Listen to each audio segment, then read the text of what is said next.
আসসালামু আলাইকুম। আশা করি সবাই ভালো আছেন। আজকে খুব গুরুত্বপূর্ণ একটা ভিডিও নিয়ে আসলাম। এমারসন রেকটিফায়ারের সেটিং এবং কিভাবে কাজ করে।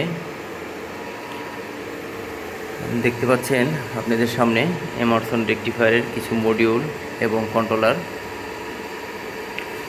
সবগুলো মডিউল অ্যাক্টিভ আছে, 5টা মডিউল। এটা হচ্ছে এমারসন রেকটিফায়ারের কন্ট্রোলার। এটার সেটিংয়ে ঢুকবো এবং রেকটিফায়ারের সেটিংগুলো আমরা জানবো, কিভাবে রেকটিফায়ার সেটিং করতে হয়। এই বাটন, এন্টার বাটনে চাপলে পরে আপনারা চলে আসবেন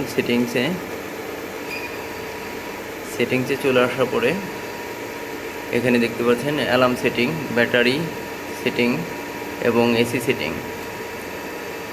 আপনারা ব্যাটারি সেটিংয়ে ঢুকতে পারেন। এখানে এলএলবিটি আছে, এলবিটি সেটিং।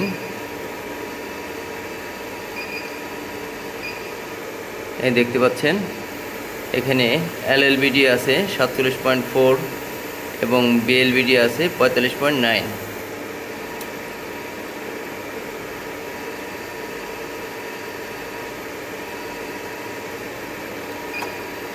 এখান থেকে বেরিয়ে আসলাম। নিচে আছে চার্জ ফ্ল্যাট ভোল্টেজ আছে 54 এবং বুস্ট ভোল্টেজ আছে হচ্ছে 54.1।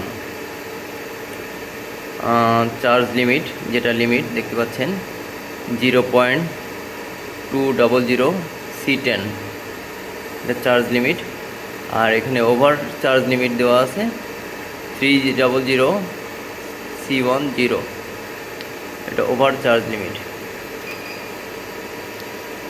এখানে এসি সেটিং এবং ডিসি সেটিং, এখানে এসি সেটিং।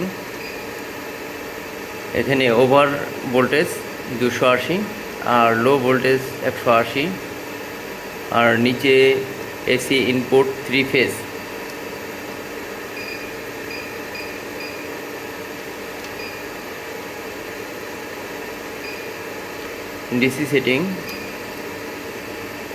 ডিসি সেটিংয়ে দেখা যাচ্ছে এখানে ওভার ভোল্টেজ দেওয়া আছে 58 ব্যাটারি ভোল্টেজ এবং লো ভোল্টেজ, যেটা আমরা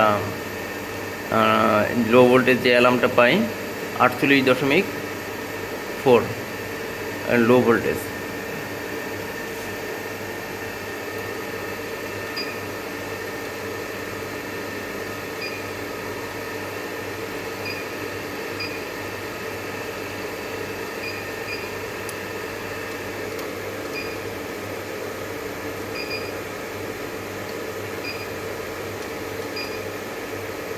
এখানে ব্যাটারি মোড আছে হচ্ছে, এখানে ব্যাটারি ফিউজ দুটা 2 এবং ক্যাপাসিটি 200 এম্পিয়ার।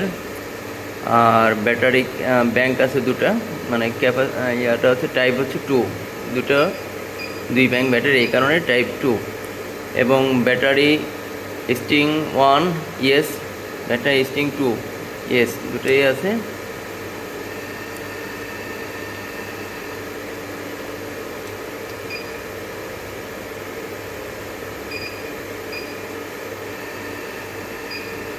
ব্যাটারি টেস্ট এখানে হচ্ছে 300 minute test in time 300 minute করা আছে।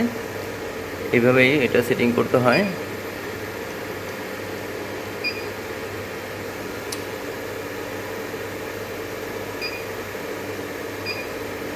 অ্যালার্ম সেটিং, বিভিন্ন অ্যালার্ম, কোন পোর্টে কী অ্যালার্ম আছে। এখানে DI, এটাতে 1 একটা অ্যালার্মের নাম, বিভিন্ন অ্যালার্মের পোর্ট আছে, এখানে অ্যালার্ম পোর্টের নাম দেওয়া থাকে।